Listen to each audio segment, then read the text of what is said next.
Ground control to Major Tom. System overload 3, 2, 1. Right guys, I'm struggling with my visa, so decided to smuggle myself over the border on the boat. Good idea, isn't it? Yeah, there's Laos over here. There's Laos.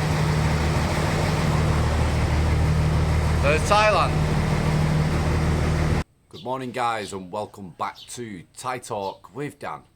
I am back in Buriram.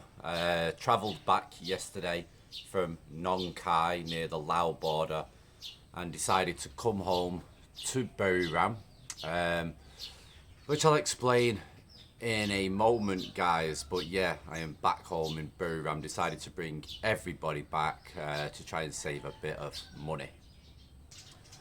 Now guys, I made a recent video explaining to you the problem that I had at the Laos border and explaining to you what went on. And I literally did the video. I had to climb out the window of my room, my hotel room, climb out the window because there was no veranda. So I had to climb out the window and they had a bit of a concrete outside. Where the aircon was, and I just sat there, set up the camera and decided to do a quick video. But now that I'm back home, I can explain what happened in more detail so people understand more. Now, since I've been in Thailand, I've had a Thailand Elite visa. So I've not had to do what most people have done here in Thailand with all these visa runs, constantly going across the border. With a Thailand Elite visa, you just simply do a 90-day report. Every 3 months you go to the local immigration, let them know that you're still living at the same address. 5 minutes in and out job every 90 days, very simple, very easy.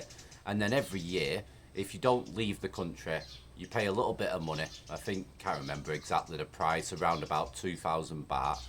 And then you just stay here for another year, and that's how the Thailand Elite visa works.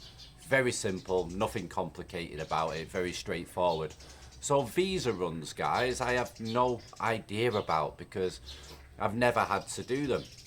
So in order to get prepared for this Laos border run where I have to go over to Laos and go to the Thai embassy in order to get a non-O visa, all this is brand new to me. So I've spoke to subscribers on the telephone, I spoke to a lot of people via text message, and I spoke to a lot of people via email. I also done a bit of digging on my own online. Now everybody that I spoke to, and I mean I spoke to a lot of people guys, and the information that I seen online, I really didn't know about that you need a COVID certificate. I thought all that was dead and buried now. I didn't realise that certain countries you still require it, because I know a lot of countries you don't. So I didn't think it was going to be an issue. And if it was an issue, I thought I could just get like a local ATK test, which you can buy from the pharmacy here, stick it up my bloody nose, and then just show them, there you go, I'm clear, let me in. But no, apparently you need a certificate from the hospital or from the clinic, but they told me hospital anyway. So let me explain properly guys what happened if you wish to listen. So I travel from Buriram and I go over to Udon Thani, and from Udon Thani I go to Nong Khai, and from Nong Khai you can go to the Laos border at the Friendship Bridge. So I went there and everything was organised. We rented a car to get there, and unfortunately when we got there the car broke down, wouldn't start. So I put the key in, just wouldn't ignite, wouldn't start. So we left it a couple of hours, and then we had to get in a mechanic. Obviously we need the car to get back home, so got the mechanic come out. He was recommended by the locals there and by the hotel owner, very cheap, good guy, etc. So he come over and he couldn't figure out what was wrong with the car, so we had to take the car back to his mechanic shop. And he still couldn't figure it out, and it took 2 days until he realised that apparently there was something wrong with the electrics in the key, and because of that, it wouldn't start. Also, there were some like spark plugs or whatever that he had to change. I mean, I don't know that much about cars, guys, but there were 4 plugs that he had to change inside the car as well. And he finally worked out that it was the key that was causing the problem. So he had to take the key to a shop that he knows, and they fixed the key, and the car worked. And it cost 4,300 baht. He said that he didn't charge us for a lot of the work, etc. He understood that the key is expensive. The key was 3,000 baht alone. So all right, fair enough. But what worried me is that the people who we rented the car off, it was like, I think he's from Turkey, the guy, and he doesn't look like the friendliest type of guy. Looks a bit like he's got a bit of an attitude. I never really spoke to him when we rented the car. He just didn't seem my type of character, didn't seem friendly or nice or whatever. And it was this guy and his Thai wife. So I knew it was going to be a problem in order to get the money back. But more on that later. I'm going to explain what happened, because I met this guy last night and it shocked me what happened. But I'll explain at the end, guys.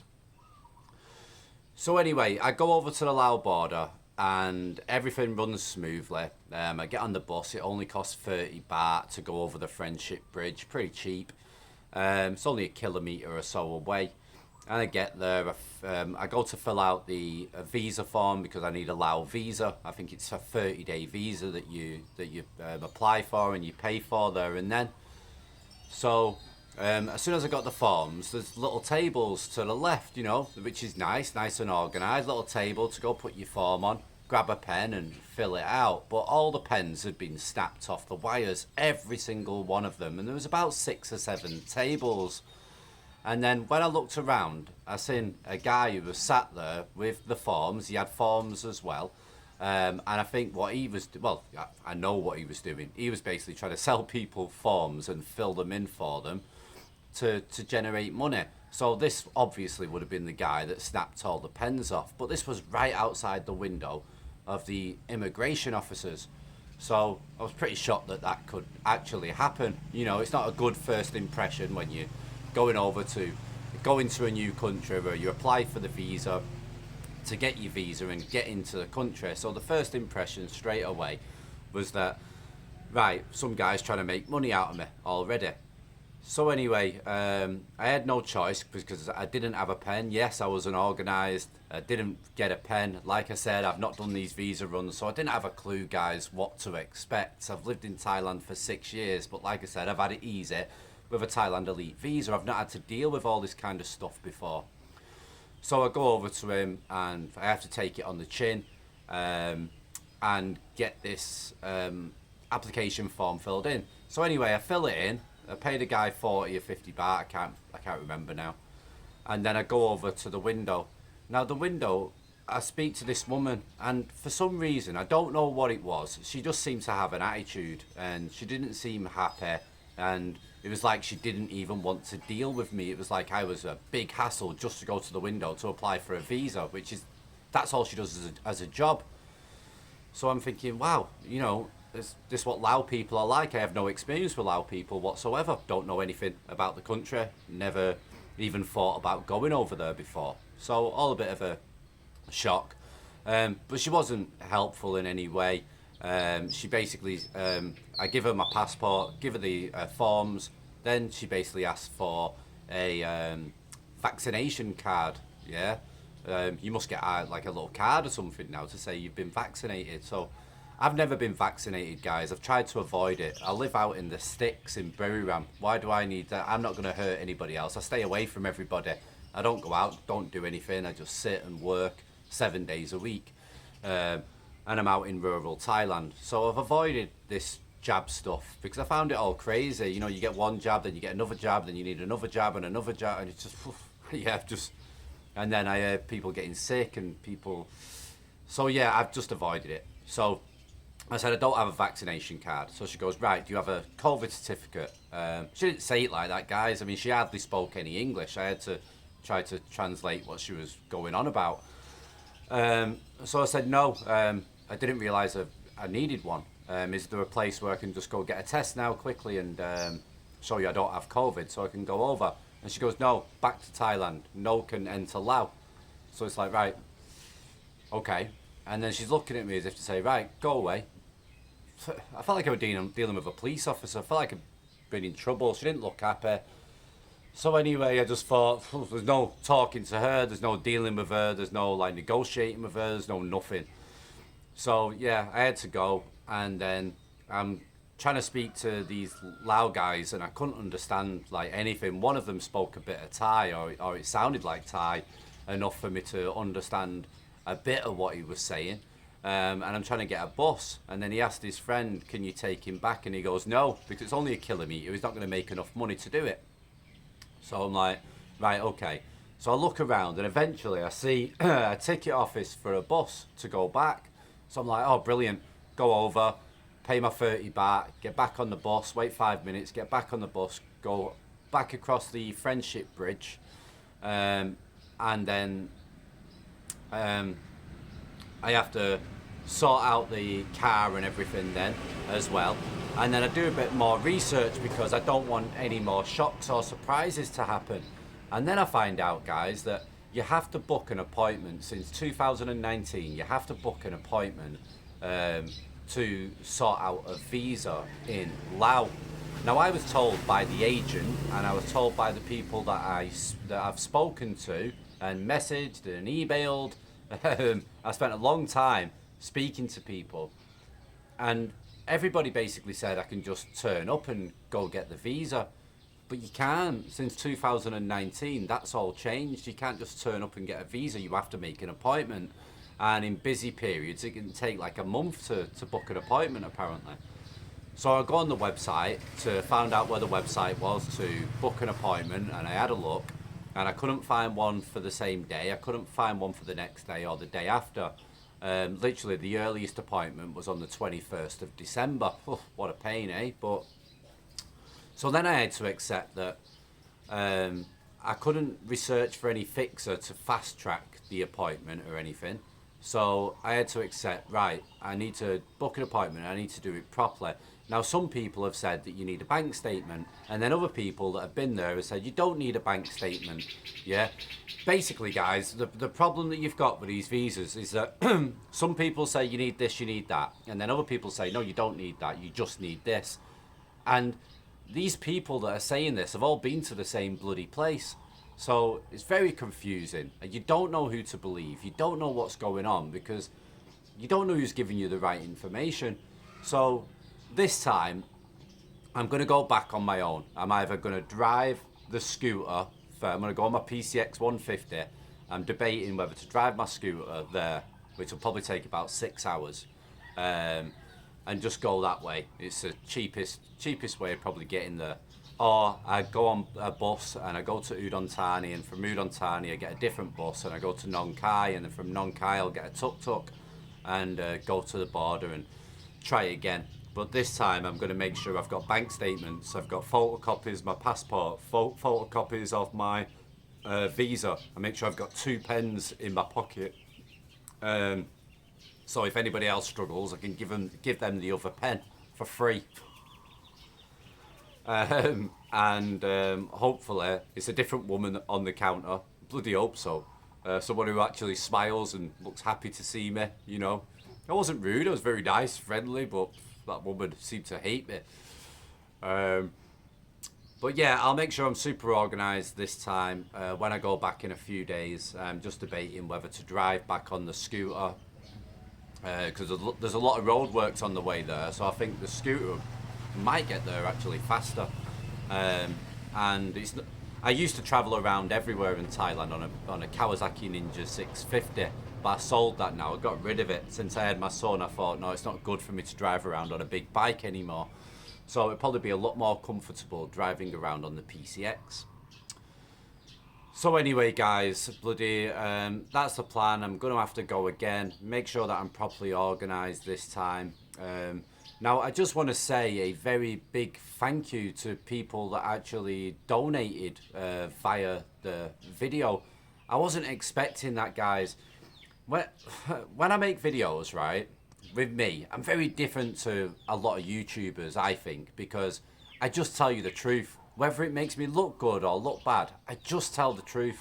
I'm not. It's not a contest to, I don't know, win likes or get people to like me and stuff.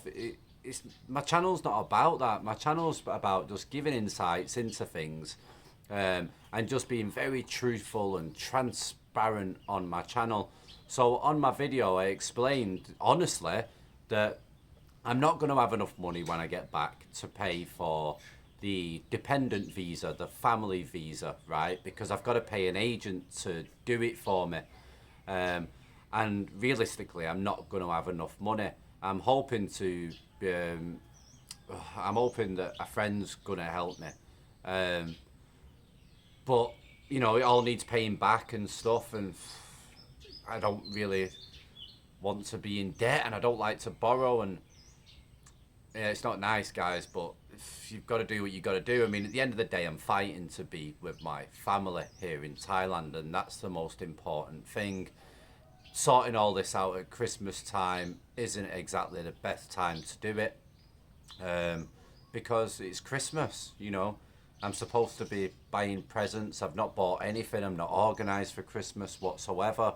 I mean, my life's pretty hectic. I mean, I live in the sticks in Thailand, but every day I'm getting my head down and I'm working and I'm trying to make money and I'm trying to support my family as well as deal with normal day-to-day problems here.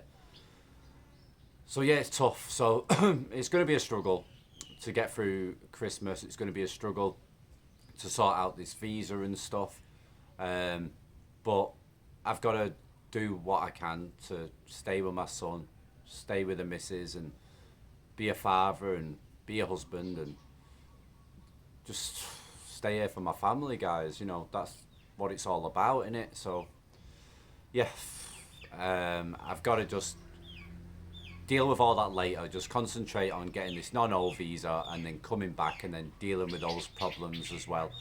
Hopefully, by the grace of God, I can get through Christmas and I can get this family visa and everything will turn out okay in the end. I hope, you know, fingers crossed. But I just want to say, yeah, I'd never expected it. I was never trying to ask for anybody's help, and I was shocked. You know, two people donated 1,000 baht each. And another person donated almost $50.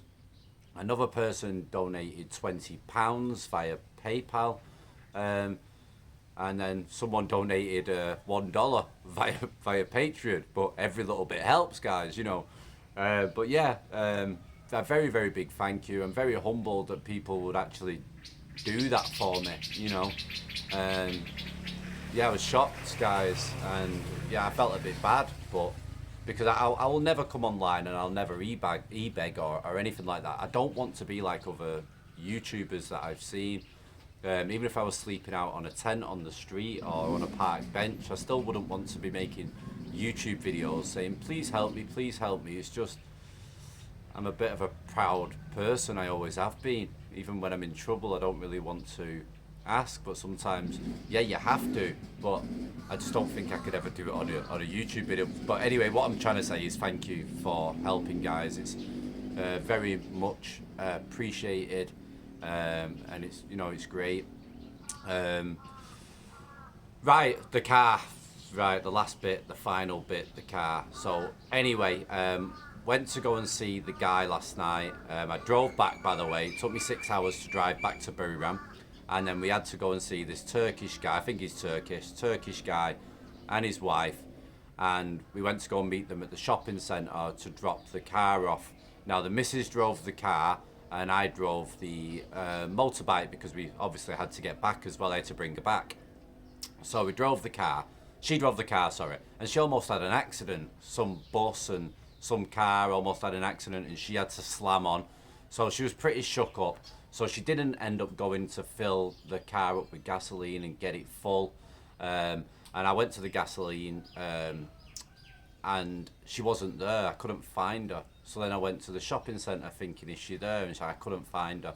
So it took about 20 minutes until finally I managed to get hold of her via the telephone. She rang me and she was too shook up to explain what happened. So I'm having a go at her saying, bloody hell, where are you? You know, I've got William here and we're driving around and stuff looking for you. So all that was a bit of drama anyway. So I ended up having to get the car, take it to the gasoline shop, fill up the gasoline, and then we were late to meet these people. They were stood there waiting for us at the shopping centre. As soon as I got there, this Turkish guy was super angry, red-faced, like super angry, yeah. So I said hello to him. He totally ignored me. Took the key off me, looked in the car like super pissed off. And then the woman's speaking to Pim.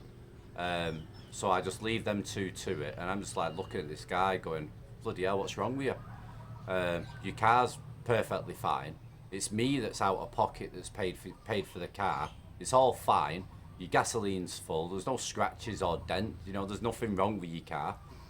And he's super pissed off. And then he's asking me what happened after my wife has already explained everything that's gone on. Sent photocopies of the receipt. Sent photos of the plugs in the car to show that what's been changed, and and explained everything in great detail. And then he's asking me like he doesn't know what the hell's gone on. And then he's going on mumbling, saying, oh, you'll have been scammed over there. There's nothing wrong with the car. The car got looked at before you went. It was perfect. It's had service. It's everything. It's an old crappy car, right? It's an old Toyota. But he's going on trying to defend it. So I already know what he's doing. I mean, I've studied psychology my whole life. I know what he's doing. He's trying to act like a bit of a bully, get angry, get all hot-headed because he doesn't want to pay the 4,300 baht, yeah? Obviously. So the guy's going on, acting all angry, mumbling, not even speaking clearly, nothing like thinking. Then he goes, right, he's going to go Toyota tomorrow. He's going to go and get the key checked and run diagnostics on the car to find out what's really happened, as if like we're lying or something. So anyway, I've got all that to deal with today. But yesterday I was that tired, and I was that, like, I wasn't 100% thinking clearly because the wife was all shook up after she almost had an accident in the car.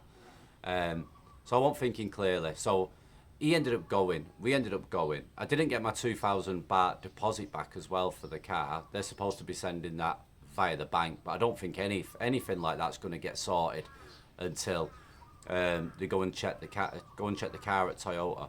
So I was very angry when I got back home, thinking, bloody hell, if I wasn't tired or anything, I'd be asking him, whoa, what are you angry about? Are you off your head? Your car's fine, right? It's only me that's out of pocket. It's me that should be angry. It's me that couldn't use your car for 2 days because it wouldn't start. It's me that had no choice but to take it to the mechanic because your car's old and crap and it wouldn't turn on. Yeah? So I've had no choice but to take it to the mechanic to get it fixed. Yeah? What else am I meant to do? So anyway, I'm going to deal with him this morning. I'm going to go meet him on my own at Toyota. I'm going to give him a call and go and meet him. And I'm going to have to try my best to stay calm with this guy, because if he starts acting all hot-headed and giving me all this bloody crappy drama, I'm going to flip, guys, because I've had a bad couple of days and I can't be dealing with some rude guy that's being an actor, trying to be like some big tough guy, angry guy. I don't need none of that. I can't handle fake people, so we'll see what happens with that. So yeah, guys, I just wanted to do this video just to explain in a bit more detail, you know, what actually went on properly. I wanted to say thank you to the people that decided to help out, which I'm very humbled by. Hopefully I can get through all this and get the visa and get through Christmas and stuff. You know, we all have hard times at this time of the year. I'm not the only one. I spoke to another subscriber who's having issues with his passport at the moment and his visa running out and stuff. And there's other people in the comments that are going through a hard time at Christmas time, and it's not nice, guys. We just have to get our heads down and just try and get through it. You know, life isn't perfect. It's not a fairy tale. We don't live in a movie. We live in the real world, and it's not always plain sailing. And when things do go bad, they normally go very bad, and you just have to like just grit your teeth and just keep fighting, guys. There's no point moaning, there's no point groaning, there's no point feeling sorry for yourself. You just gotta crack on. So yep, normal service will resume on the channel, and I will probably give you some more updates about some other stuff and show you what we've been up to in Nong Khai and stuff as well, guys. But yeah, thank you very much for your support, and I'll speak to you all again soon. Thank you.